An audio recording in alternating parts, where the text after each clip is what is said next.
Hello guys, দেখো এটা কি হয়ে গেল রে। আমি পাখির উপরে উঠে গেলাম রে, আবার ল্যান্ডিং করলাম। দেখা যাক কি হয় রে। এই এনিমি দেখা যাচ্ছে, এনিমি টুনটুনি ফাটিয়ে দিলাম। এটা কিভাবে হয়ে গেল রে, আমি তো কিছুই বুঝতে পারলাম না। ওই দেখো এনিমি কোন জায়গা থেকে মারছে। এটা কি করে দিল রে। আবার ল্যান্ডিং করলাম, দেখা যায় কি হয় রে। মনে হচ্ছে ওই এনিমিটার সামনে আসছে।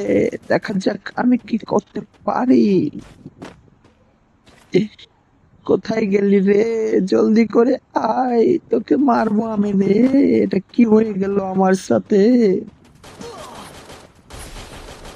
অন্য দেখো আমাকে শট দিয়েছে, আয় খালি এখন। এই এই এই দেখো রে, কি সুন্দর একটা ওয়ান ট্যাপ মেরে দিলাম।